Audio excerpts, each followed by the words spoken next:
Yeah, run reel 10 again. I think we're duplicating the shot here. And tell Jimmy I want 10 chocolate chip cookies. All right? Medium chips, none too close to the outside. Got it? I bet most people like chocolate chip cookies, well, even if they don't like cookies at all. It just seems kind of odd that most people can agree on chocolate chip cookies, but there's not many things else they can agree on.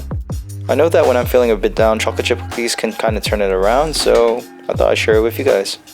So to begin, we're going to make toffee, and I'm not exactly sure what toffee is, but I've never put them in cookies before, and I'm a bit interested. Ever since I saw the 48-hour chocolate chip cookie video by Alvin Joe, I've been kind of keen to try it out. If you can't tell, I'm somewhat of a fan. Anyways, we're melting butter, brown sugar, salt to make toffee. I guess toffee is just caramelized sugar with butter, and since caramel burns relatively easily, I'm going to keep stirring just to keep it from burning. As you can see, I think I overcooked it slightly, but it still seems pretty good, so we're going to put it into a little tray lined with parchment paper and put it in the freezer, but I think it's still fine just to firm up.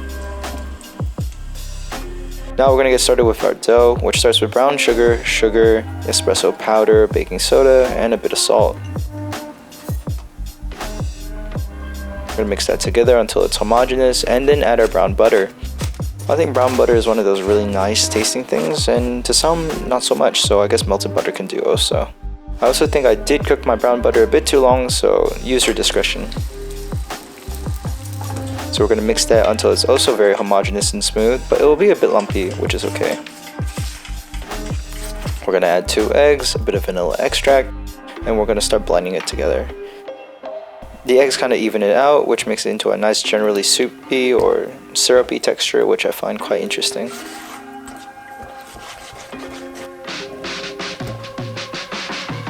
We're next going to add our all-purpose flour, and we're going to just add it bit by bit until we get a really nice smooth dough. It's going to kind of feel like a bit soft Play-Doh, and that's okay. Next, we're going to chop our dark chocolate, which is better in my opinion than chocolate chips, because it has a bit more flavor and variance, and I just generally like it a bit more. So we're going to use a knife and chop that up too. As for the toffee, I began by trying to smash it with a rolling pin, but that didn't work out too well, so we're just going to use a knife instead, which I find is the more advisable method.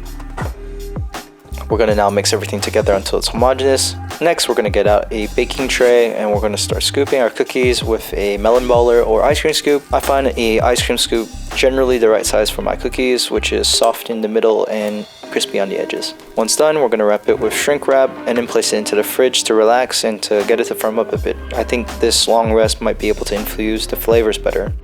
So about 24 to 48 hours later, we're going to take it out and we're going to place it on a generally spaced and parchment lined baking sheet so that everything can expand nicely and each cookie can remain individual.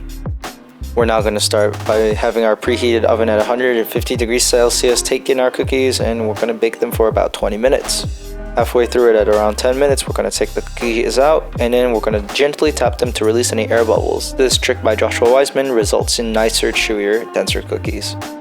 And once done baking, we're going to take them out and we're going to rest them for just a minute before we remove them onto a wire rack to cool.